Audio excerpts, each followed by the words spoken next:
Bienvenue dans cette deuxième partie de notre tutoriel sur le routage avec Avalon Offshore. Dans cette vidéo, nous allons aborder les réglages de routage que nous avions passés dans la première partie. Nous verrons comment réaliser un routage en mode avancé. Je vous présenterai également les nombreuses possibilités d'affichage de la météo et d'analyse de route. Et nous découvrirons ensemble les waypoints et les zones d'exclusion de navigation. On lance Avalon Offshore et on sélectionne l'option Avancé. Une fois dans l'application, on se rend dans les réglages. Cet écran regroupe tous les paramètres de l'application. Commençons par carte de routage et de navigation. Si vous utilisez les cartes Navionics, cochez l'option Navionics. Sinon, laissez le choix par défaut, raster/vectoriel. Dans mode d'affichage de la carte, vous pouvez choisir entre normal ou satellite. Affichage Google. L'option routage permet d'afficher la cartographie bathymétrique utilisée par le moteur de routage d'Avalon. C'est ici que vous visualisez précisément ce que le logiciel considère comme navigable, avec une précision de 5 mètres.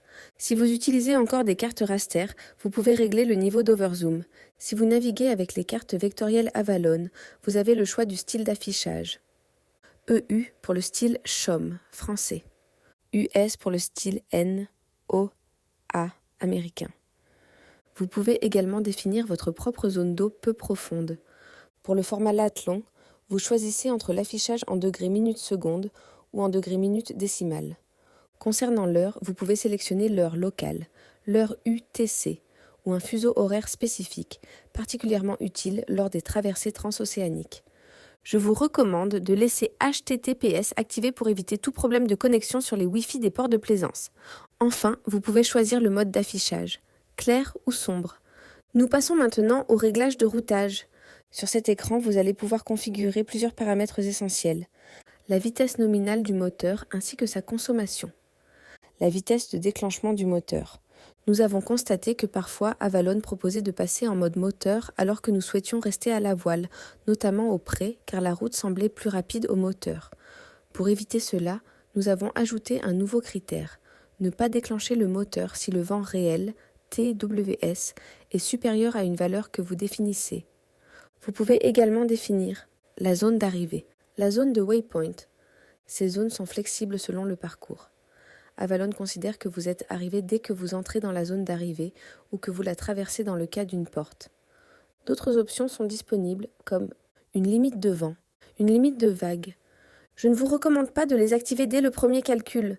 Si vous êtes trop restrictif, Avalon peut ne pas trouver de route. Il est préférable de lancer le calcul sans limite pour obtenir une première proposition, puis d'ajouter progressivement ces contraintes. Avalon s'adaptera alors pour éviter, par exemple, les zones à plus de 25 nœuds de vent ou plus de 2 mètres de vague. Enfin, la profondeur minimum est très utile. Elle indique à Avalon de ne jamais vous faire naviguer dans des zones où la profondeur est inférieure à la valeur que vous avez définie, par exemple moins de 2 mètres. Passons maintenant au réglage avancé. L'angle de recherche est réglé par défaut sur 180 degrés, ce qui est largement suffisant dans la plupart des cas. Vous pouvez l'augmenter jusqu'à 220 degrés ou 270 degrés sans problème. Pour le pas de recherche, 5 degrés suffit amplement. Compte tenu de l'incertitude des prévisions météo, la différence entre 1 degré et 5 degrés est généralement négligeable. Laissez la précision sur Auto. Cela facilite grandement la recherche de la cible, surtout après de longues traversées. Les temps de manœuvre, virement de bord, empannage et changement de voile sont pris en compte dans le calcul. Avalon évite ainsi de vous proposer un changement de voile qui ne ferait gagner que 2 minutes si la manœuvre en prend 3. L'extension des vents est une fonction utile mais à utiliser avec discernement. Lorsqu'il n'y a plus de données météo jusqu'à l'arrivée, elle prolonge la dernière valeur de vent de façon constante. Elle est particulièrement intéressante dans les zones au vent stable, comme les alizés. La TWA minimum définit l'angle maximal au pré, par exemple 35 degrés. Nous vous conseillons de régler ce paramètre voile par voile. Le filtre des laylines empêche Avalon de passer en dessous des laylines, mais il peut arriver que vous n'ayez pas d'autre choix, notamment pour sortir d'une baie. Concernant les isochrones, Avalon les calcule toutes entre 1 et 60 minutes, mais il est inutile de toutes les afficher. Pour une transatlantique, choisissez 24 heures. Pour une traversée du golfe de Gascogne, 3 heures constituent un bon compromis qui permet de visualiser facilement les différentes options de route. On revient maintenant sur l'écran principal, on clique sur routage puis sur l'icône couche pour faire apparaître les commandes de routage, on appuie à nouveau sur l'icône couche pour dégager de l'espace sur la carte, puis on clique sur nouvelle route. Avalon vous propose alors de charger les zones d'exclusion de navigation que vous avez définies comme globales lors d'une route précédente. Ensuite, effectuez un clic long sur le point de départ, puis un clic long pour définir le point d'arrivée. La route directe approximative est automatiquement matérialisée par une ligne bleue. Puis, cliquez sur Waypoints Auto. Cela génère automatiquement des waypoints et facilite notamment le passage de la pointe de la Bretagne. Si vous souhaitez éviter le raz de Seine, il suffit de modifier la position des waypoints. Faites un clic long sur chaque point de la porte et déplacez-le au large de Seine. On se rend ensuite dans Calculer la route. Grâce au bouton Estimer durée de la croisière, Avalon détermine automatiquement la durée des vents à télécharger ainsi que le temps d'isochrone. Vous pouvez bien sûr ajuster ces valeurs manuellement. Le bouton Vérifier connexion permet de s'assurer que l'application est bien connectée à Internet, que ce soit en 4G, Wi-Fi, Starlink ou Iridium. Choisissez ensuite les modèles météo. Pour une sélection automatique des meilleurs modèles, cliquez sur Sélection auto. Avalon vous fera une proposition que vous pourrez affiner selon vos préférences. Pour modifier un modèle, cliquez sur l'icône de la source souhaitée, par exemple les vents. Supposons que vous vouliez sélectionner arpège. Les modèles sont classés par zone géographique, mondiale, régionale ou nationale. Il y en a actuellement plus de 90 et nous ajouterons très prochainement les fichiers d'ensemble ECMWF, très utiles pour analyser les probabilités de route. Le bouton Forcer le rechargement des vents n'est utile qu'en cas de transmission corrompue, car Avalon vérifie automatiquement la disponibilité de données plus récentes. L'option Départ sur ma position est idéale lorsque vous êtes déjà en mer et que vous souhaitez recalculer la route. Une fois tous les paramètres définis, cliquez sur Calcul. La route s'affiche très rapidement et passe correctement entre les waypoints. Vous pouvez alors ouvrir immédiatement le tableau de routage qui vous offre une vue synthétique de la croisière et vous aide à décider si vous partez maintenant ou si vous préférez décaler votre départ. Avalon calcule deux routes, la route de distance minimum et la route optimisée. Vous pouvez ainsi comparer le temps gagné ou perdu, mais aussi le nombre d'heures de moteur économisé, donc le plaisir de navigation et la consommation de carburant. Vous trouverez également un résumé des allures, des voiles recommandées, de l'état de la mer et des forces Beaufort, ainsi que la vitesse maximale et minimale, le nombre de changements de voile et d'amure, ou encore la gîte minimum et maximum. En faisant glisser vers le bas, le tableau de route détaillé s'affiche point par point. Vous y trouverez toutes les informations.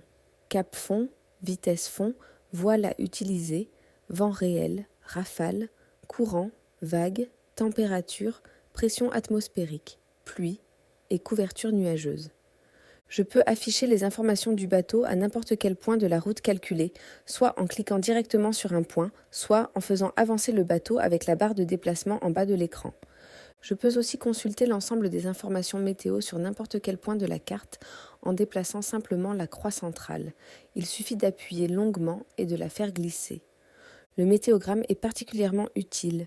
Il permet de savoir exactement où se trouvera le bateau au moment où les conditions seront les plus défavorables. Les flèches en haut indiquent l'axe du vent, du courant ou d'autres données par rapport à l'axe de déplacement du bateau. Vous pouvez également visualiser les courants, les vagues totales, la houle, les vagues de vent, la couverture nuageuse, la pluviométrie, les risques d'orage, etc. Dans le tableau des couches d'affichage, vous pouvez activer ou désactiver les actions de routage, les informations météo, les informations du bateau, les phares et balises, les mouillages et ports navili, le compas, les isochrones ou la route précédemment calculée. Pour les marqueurs de route, vous avez le choix entre aucun marqueur, les flèches de vent ou des marqueurs simples de type Google. Vous pouvez aussi ajuster la densité des marqueurs pour alléger ou enrichir l'affichage de la carte. Passons maintenant au waypoint.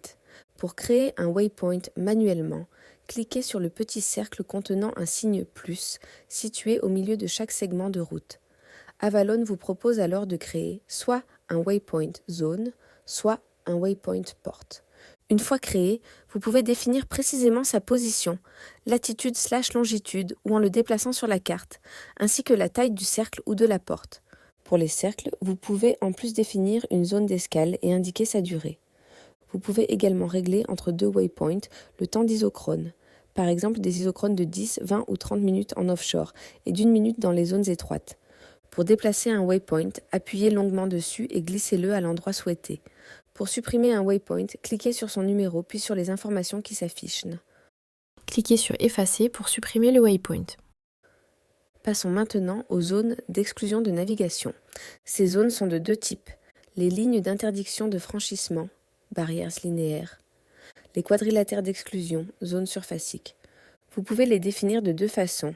Localement, associées à une route spécifique. Globalement, indépendantes de toute route. Très pratique pour les rails de séparation de trafic, les parcs éoliens ou toute zone que vous souhaitez éviter en permanence. Exemple, si je ne veux pas passer trop près de la pointe de la Bretagne, je crée un quadrilatère d'exclusion en positionnant ces 4 points. Dès que je recalcule la route, Avalon contourne automatiquement cette zone en toute sécurité. Et voilà, nous arrivons à la fin de cette vidéo. N'oubliez pas de vous abonner à notre chaîne. Dans la prochaine vidéo, nous aborderons les réglages encore plus avancés du routage, le calcul du meilleur départ, l'optimisation de l'heure de départ en fonction de l'heure d'arrivée, l'analyse des scénarios, ainsi que le compromis entre temps gagné et distance supplémentaire. Merci pour votre attention et à très bientôt sur notre chaîne.